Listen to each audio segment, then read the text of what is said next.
Salam sahabat.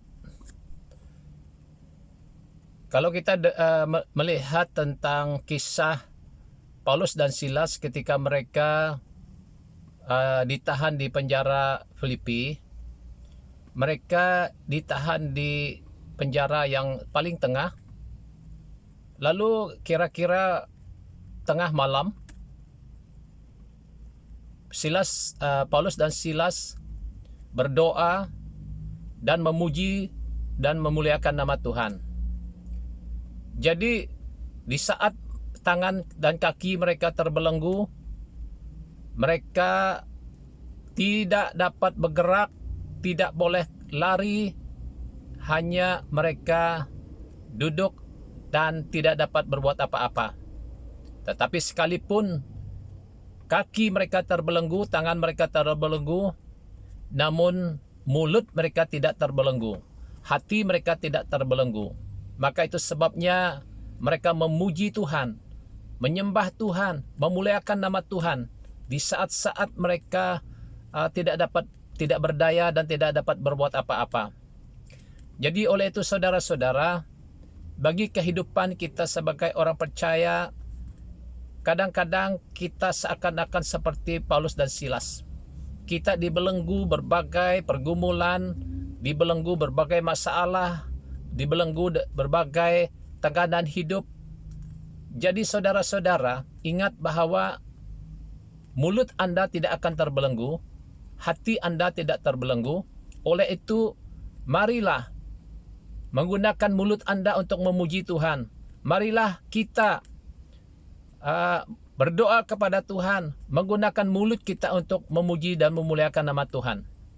Nah, apa yang kita lihat dalam kisah Paulus dan Silas ketika mereka naikkan puji-pujian kepada Allah. Lalu apa yang terjadi? Sendi-sendi penjara goyah. Dan seketika itu juga belenggu mereka terlepas.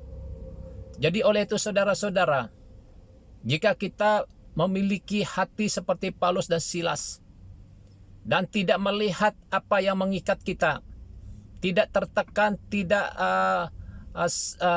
merasa bahwa belenggu itu merupakan suatu ikatan, suatu yang menekan hidup kita, melainkan mari kita naikkan pujian kita, naikkan doa kita kepada Tuhan, maka kita akan terlepas daripada segala pergumulan, segala belenggu-belenggu yang mengikat kita. Maka itulah sebabnya dalam keadaan apapun, dalam situasi apapun, Paulus dan Silas memuliakan nama Tuhan. Paulus dan Silas memuji Tuhan. Ini bermakna bahwa hati mereka melekat kepada Tuhan dan mereka tidak kisah dengan belenggu-belenggu yang mengikat mereka. Jadi inilah iman yang sungguh-sungguh taat kepada Tuhan Yesus. Oleh itu saudara-saudara, mari kita belajar seperti Paulus, seperti Silas, supaya kita jangan lagi selama ini tertekan, selama ini mengalami rasa sedih, rasa tidak berdaya oleh karena belenggu-belenggu hidup yang mengikat kita. Tetapi biarlah kita belajar dari Paulus dan Silas untuk memuji Tuhan, untuk memuliakan nama Tuhan, sebab mulut kita tidak akan terbelenggu, hati kita tidak akan berlenggu, sebab hati kitalah yang Tuhan ingin lihat, bahwa mulut kitalah yang memuliakan nama Tuhan. Oleh itu saudara-saudara, mari kita belajar pada hari ini suatu pelajaran yang baik untuk kita, supaya kita melihat Tuhan Yesus, supaya kita mengarahkan hati kita, hidup kita kepada Tuhan Yesus. Maka Tuhan Yesus yang setia itu akan segera datang untuk menolong kita dan melepaskan kita dari segala pergumulan hidup yang kita hadapi. Salam.